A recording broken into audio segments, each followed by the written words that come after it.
नमस्कार मित्रों, मेरे स्पिरिचुअल कनेक्ट पर आप सभी लोगों का हार्दिक अभिनंदन है मित्रों। आज मैं आप लोगों को नारद भक्ति सूत्र के अंतर्गत सूत्र नंबर 4 के बारे में बताने वाली हूँ। तो इसे ध्यान से सुनिए। और आप लोगों से एक अनुरोध भी है कि मेरे स्पिरिचुअल कनेक्ट को सब्सक्राइब न किया हो तो सब्सक्राइब कर लीजिए और ज़्यादा से ज़्यादा लोगों को शेयर भी कीजिए मित्रों। तो चलिए हम लोग शुरू करते हैं सूत्र नंबर 4 के बारे में। शुद्ध भगवत प्रेम में दिव्य भक्ति में सेवा के स्तर को पाकर व्यक्ति सिद्ध अमृत एवं शांत हो जाता है। इसको पुनः सुनिए मित्रों एक बार। शुद्ध भगवत प्रेम में दिव्य भक्ति में सेवा के स्तर को पाकर व्यक्ति सिद्ध अमृत एवं शांत हो जाता है। कितनी बड़ी बात है। इसका अर्थ क्या है? अंश रूप जीवात्माएं भौतिक अस्तित्व के बद्ध जीवन में फंसी हुई हैं।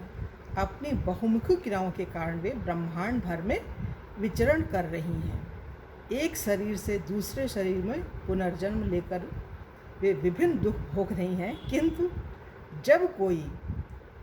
जब कोई भाग्यवान जीव किसी प्रकार भगवान के शुद्ध भक्त के संपर्क में आता है तथा भक्तिमय सेवा में नियुक्त होता है तो वह सिद्ध पथ पर अग्रसर हो जाता है।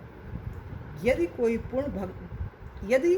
कोई पूर्ण गंभीरता से भक्तिमय सेवा में नियुक्त होता है तो भगवान दो प्रकार से उसे निर्देश देते हैं। पहला क्या है? शुद्ध भक्त द्वारा एवं अंतर्मन से, जिससे वह भक्तिमय सेवा में प्रगति कर सके। ऐसी भक्तिमय सेवा के अनुशीलन से वह सिद्ध हो जाता है।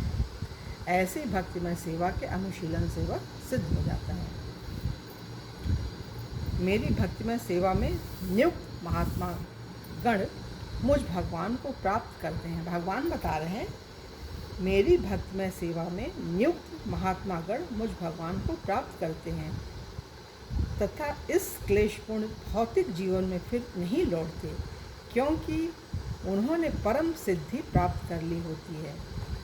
इस भौतिक शरीर में तथा उसको छोड़ने के बाद भी भक्त भगवान की सेवा में उच्चतम सिद्धि प्राप्त करता है। जब तक भक्त अपने भौतिक शरीर में होता है तब तक उसकी पर्यवेक्षक क्रियाएं उसे भगवान के परम धाम में स्थानांतरित होने को तैयार करती हैं। केवल वही व्यक्ति जो 100% भक्तिमय सेवा में नियुक्त हो वह यह सिद्धि लाभ कर सकते हैं। मतलब इसमें 100% भक्ति वाला व्यक्ति ही इस लाइन पर चल सकता है। इसको फिर से सुनिए तो, केवल वही व्यक्ति जो 100% भक्तिमय सेवा में नियुक्त हो वह सिद्धि लाभ कर सकता है। मतलब भक्ति में लगा हुआ है वही कर सकता है। जैसे महान भक्त होते हैं जो सन्यासी हैं, तो वो तो कथा कहते हैं और भगवान का काम करते हैं। और उनके साथ में लगे हुए कुछ गृहस्थ अच्छे व्यक्ति जो होते हैं वो भी लगते हैं, तो वो भी उस स्तर तक प्राप्ति कर सकते हैं। भक्ति के काम में सहयोगी होते हैं। तो इस जन्म में न सही तो अगला जब जो जन्म मिलता है उनको, वो तो पूरा भक्ति का ही उनका शरीर होता है। मतलब बोला भी गया है ना, भक्त भक्ति भगवंत गुरु चतुर नाम बपुए। शरीर 4 है लेकिन वो हैं एक ही। 4 शरीर देखने के लिए है, चतुर नाम 4 नाम है।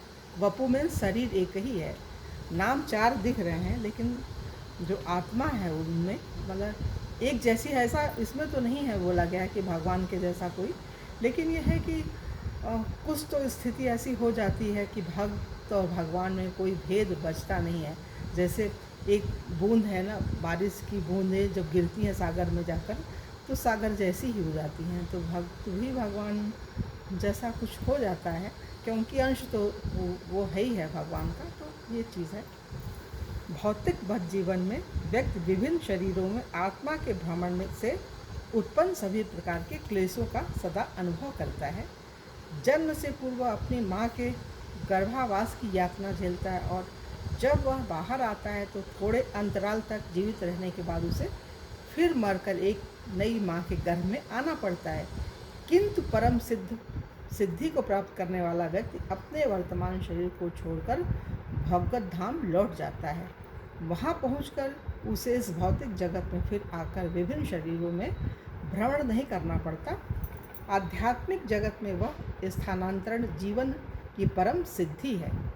अन्य शब्दों में भक्त अमृत की अपनी वैधानिक स्थिति प्राप्त करता है एवं इस प्रकार पूर्ण शांतिमय हो जाता है। इस सिद्धि की प्राप्ति के बिना वह शांतिमय नहीं हो सकता है। वह कृत्रिम रूप से यह सोच सकता है कि वह परम तत्व से एक है, किंतु वास्तव में वह एक नहीं होता, अतः उसे शांति नहीं मिलती। जब तक एकाकार नहीं होगा व्यक्ति, शांति मिल नहीं सकती। शांति तो भगवान के चरणों में है, उनके स्मरण में है, उनका काम करने में है। संसार में रह कर ही आप भगवान का काम कीजिए तो आप भगवान की और शांति तो मिलेगी ही मिलेगी, निश्चित मिलेगी। इसी प्रकार कोई व्यक्ति योग पद्धति की 8 यौगिक सिद्धियों में से किसी एक की इच्छा कर सकता है, जैसे सबसे छोटा हो जाना, सबसे भारी हो जाना अथवा किसी भी इच्छित वस्तु को प्राप्त कर लेना। परंतु यह प्राप्तियां भौतिक हैं, वह सिद्धि नहीं है। ये विशेष चीज़ है ध्यान देने की। सिद्धि का अर्थ बता रहे हैं हम। सिद्धि का अर्थ है अपना आदि आध्यात्मिक स्वरूप पुनः पाकर भगवान की प्रेममयी सेवा में नियुक्त होना। जीवात्मा भगवान का अविच्छिन्न अंश है और यदि वह अविच्छिन्न अंश का कर्तव्य निभाता है, गर्व से ऐसा न सोचकर कि वह भगवान के सर्वथा समान है, तो वह यथार्थ सिद्धि प्राप्त करता है तथा शांत हो जाता है। मतलब भगवान के समान नहीं समझना चाहिए ये अपने आप को। गर्व से ऐसा न सोचकर कि वह भगवान के सर्वथा समान है, मतलब उनका दास है, जो जिस रूप में पूजता है भगवान उसको उस रूप में मिलते हैं, ये है। लेकिन भगवान और भक्त में भेद तो है ही, ऐसा तो नहीं है। जो बोला गया है वो स्वरूप समझ लेता है तो हो जाता है भगवान जैसा, लेकिन संभव तो नहीं है। भगवान भगवान है, भक्त भक्त है, गुरु गुरु है, शिष्य शिष्य है। ये जब 4 चीज़ें हैं तो कुछ तो भिन्नता होगी ही होगी। बस ये है कि सोचने का तरीका एक सा हो जाता है, करने का तरीका एक सा हो जाता है, शांति की स्थिति में रहता है, लेकिन भगवान तो भगवान है। ये है मित्रों, ये यहाँ पे आज ये 4था सूत्र पूरा हो रहा है और कल की वीडियो में आप लोगों से पुनः 5वें सूत्र की चर्चा करेंगे। तब तक के लिए जय हिंद, जय भारत। ओम शांति, ओम शांति, ओम शांति।